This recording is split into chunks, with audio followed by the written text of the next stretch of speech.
Hello, a very warm welcome to the interview on France 24. I'm Sanam Chantier.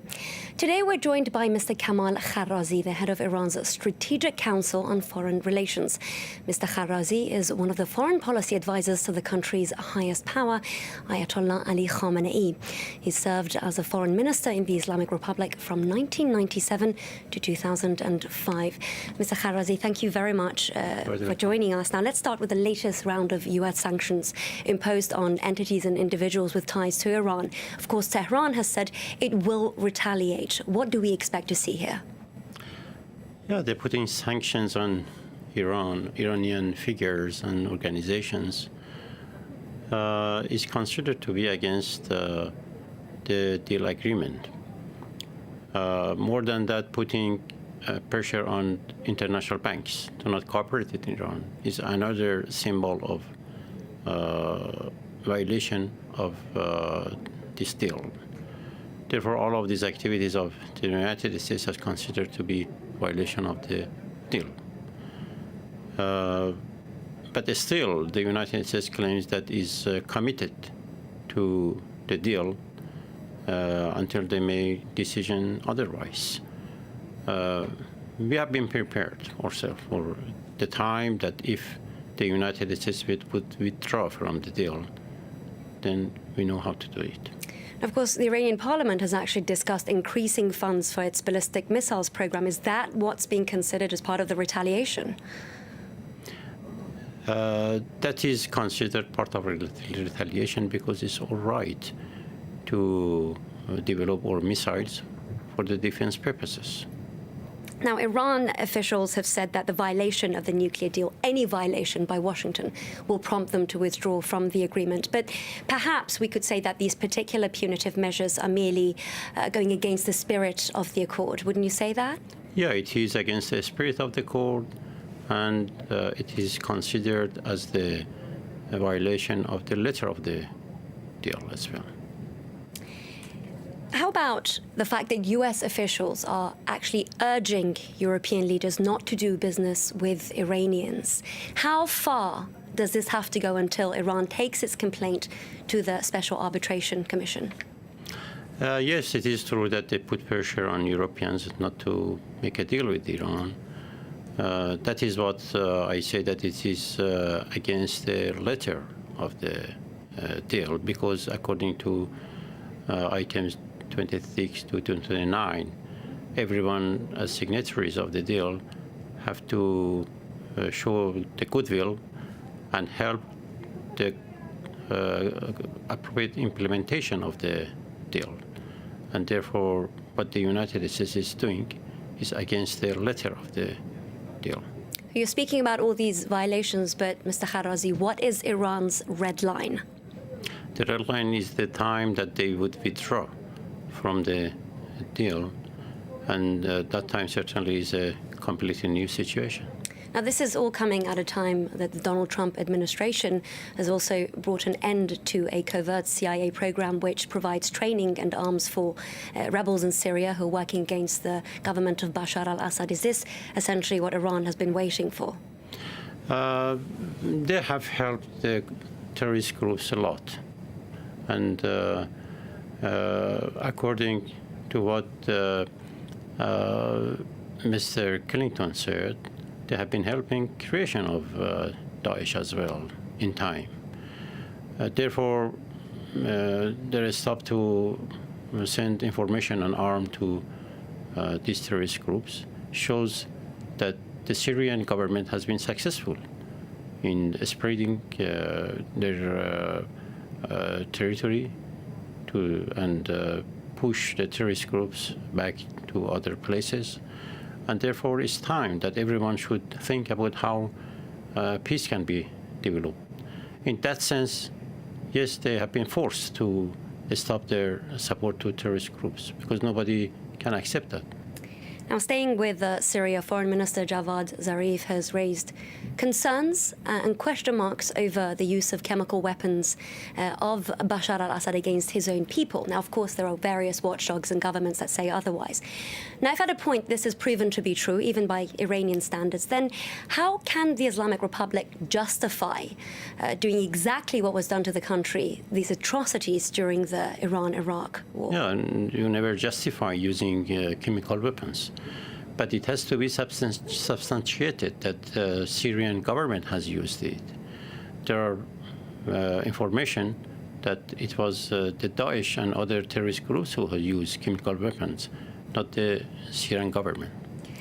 Now, one Western leader, certainly when it comes to Syria, seems to be in the same position as Iran when it comes to the fate of Assad. And that is, of course, France's own Emmanuel Macron, who is saying that the country is no longer seeking to push the Syrian leader out of his position.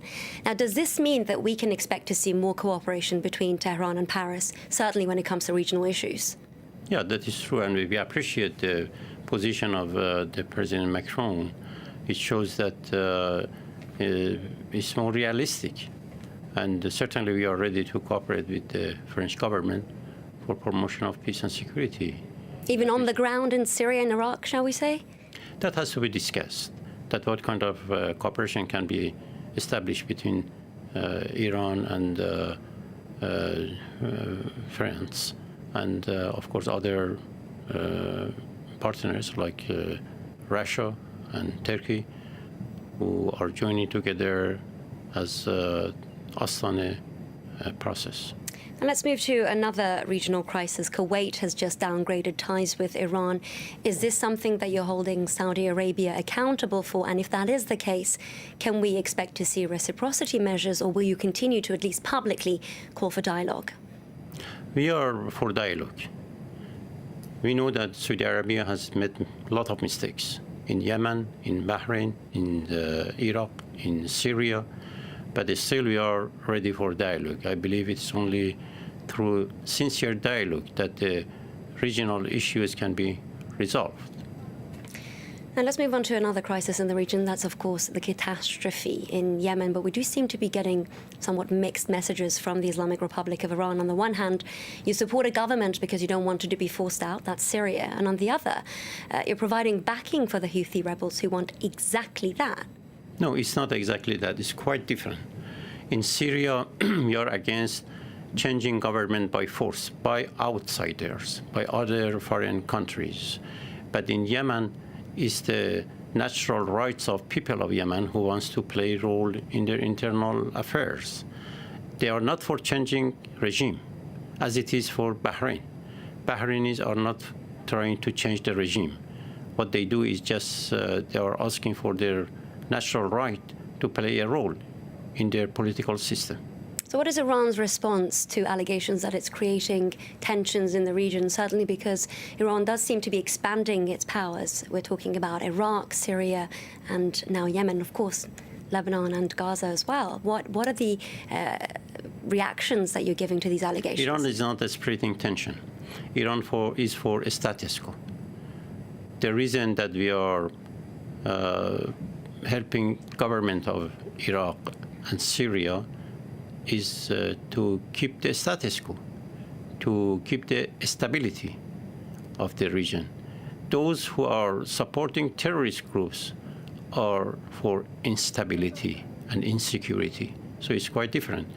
Naturally, we have had influence in the region, not recently, from old time, from centuries.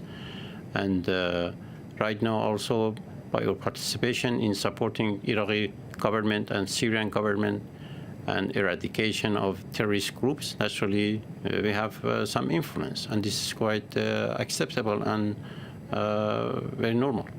You just mentioned terrorists, and we saw recently that there was an attack on the Iranian capital by the Islamic State group. Has Iran become vulnerable? Oh yes, Iran has been always vulnerable against this terrorist group, but had been stable enough to fight with terrorists. One of the reasons that we rushed to the help of Syrian government and Iraqi government was our concern about our own security, because they were very close to our border. Baghdad was very close to be collapsed, and in that sense, they could come to Iranian border. And therefore, Iran has been threatened by these terrorist groups and always is vulnerable. Lastly, I'd like to move on to Iran's human rights issue. I know that this is not your area, and of course it's in the hands of the country's independent judiciary, but yet another American, this time a Princeton student, has been detained. Now, when it comes to you deal with foreign relations, is there concern that the country's image is somehow being compromised in the eyes of the international community, especially for those that want to come and study in the country, conduct research, work, contribute to the country's economy? If he's innocent, your talk is, understandable. Your position is understandable. But it has to be proved that he's innocent. This happens everywhere in any country, that people go for spying or committing some crimes, and naturally they have to be arrested.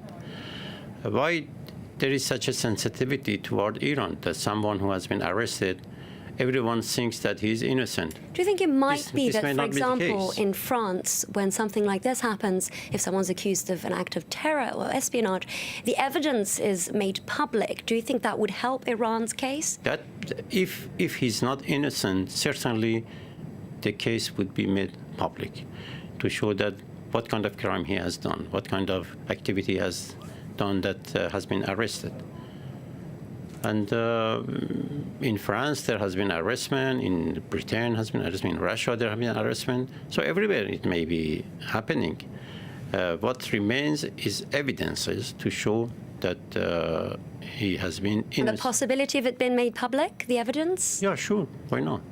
Mr. Kamal Kharazi, the head of Iran's Strategic Council on Foreign Affairs, thank you very much for joining us. Thank you. My pleasure. And thank you for watching this edition of The Interview on France 24.